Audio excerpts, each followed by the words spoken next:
Some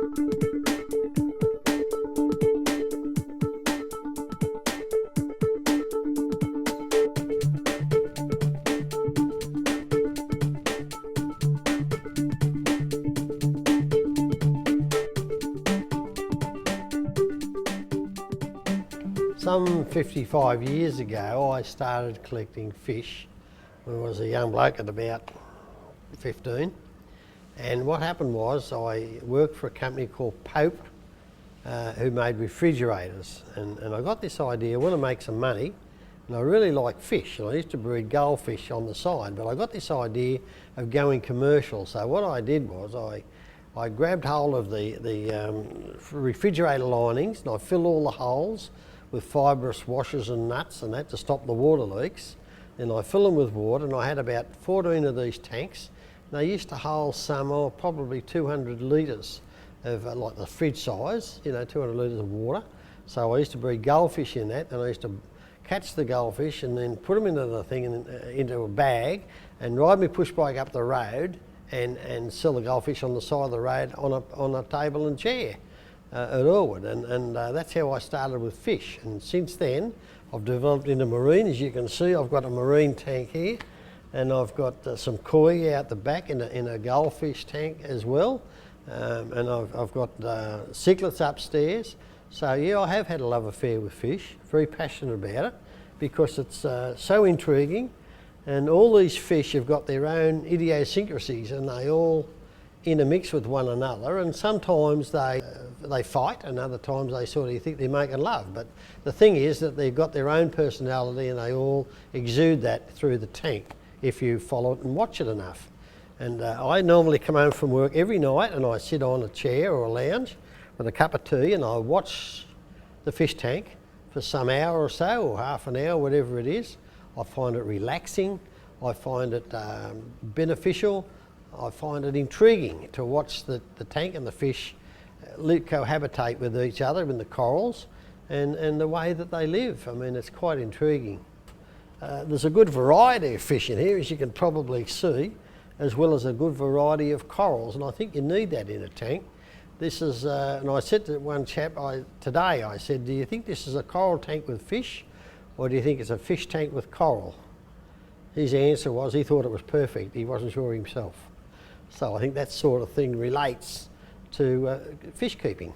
This is what I think it is. And you need, when you keep fish, you need someone that's got some expert knowledge of fish to give you some inside running if you've got problems and that sort of thing. And so I go down to Majestic Aquarium down there in Tarrant Point Road, who really help me with any problems I ever get, when I don't get many problems. But in general terms, I get good fish, and I pay good money, but I get good fish, and I'm real happy about that. You've got many fish in here. There's about 45 varieties of fish in here, including this little blenny here, this little black blenny, which is a fairly reasonably rare one. There's plenty of white blennies, and I've got a white blenny as well. I've got a lionfish up here, you can probably see. He doesn't grow much bigger than that. He's a small lionfish breed, so that he doesn't eat the rest of the fish in the tank.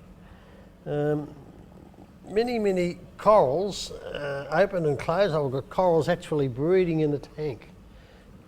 In the water quality, I think the quality is important. I've got a tank upstairs which automatically feeds into this, and I can drop the level of this by some amount of water down the drain, and then I can re-top it up. It's quite interesting, this, because the total tank, top and bottom tank, I have a bottom tank which is part of the filtration system, and the whole lot is 5 tonne of water, fish, rock, glass, everything. It weighs about 5 tonne.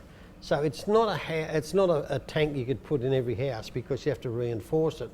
But I was very fortunate wanting to put the tank here, because there's a passageway underneath this. We've got 15 foot of ground underneath it. There's 2 big walls come up, and the tank is sitting on between the 2 walls. So it's just perfect. And the concrete floor in this house is about 10 inches thick. So the weight didn't worry me. But we've got a tank downstairs, and we've got all the equipment, as you can see under here. There's heaps of equipment here, and filtration systems and all that sort of thing. We've got a top-up tank, So if the water evaporates at all, we get an automatic pump into this tank, which pumps into that tank. So in all, I think there's about 5,000 litres of water in the whole tank. We've got stuff growing down the bottom. It uses a filter. And in general terms, it's not as complicated to keep as what you think it is. It's not really complicated at all. The first 6 months, I think, requires a lot of expertise and a lot of knowledge, and you grow with a tank yourself because it's so, if you're involved in it and it's so enthusiastic about it, you learn so quick about it, and you learn if you lose a few fish, you want to find out why, and that's when you do something about your problem that you're not quite sure about before. So it's an ongoing thing to learn about it.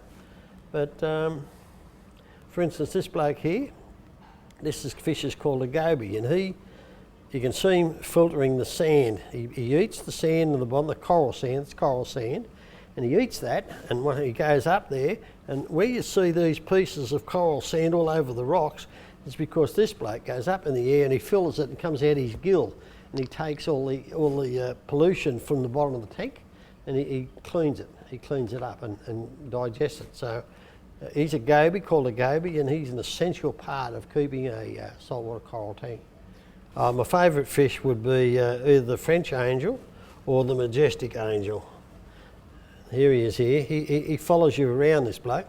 If I move my hand this way, he will follow.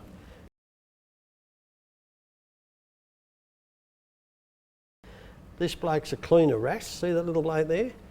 He cleans, he goes round to the fish, and I've seen the fish, they back up to this bloke, and he'll pick off anything that's foreign on their skin or on the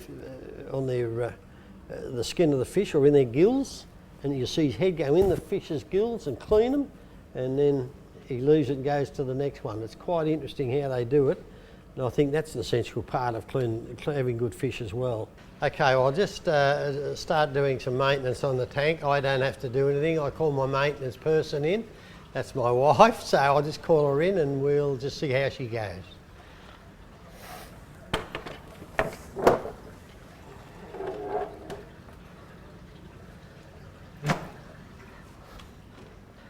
Well, Di's just going to give the fish a bit of flake, which, as you can see, they're starting to feed now, all the fish. And this will attract the lionfish, who Di will feed by hand with a bit of prawn or a bit of shrimp, which he's got on a pair of tongs because the lionfish can really get you if you let them bite you.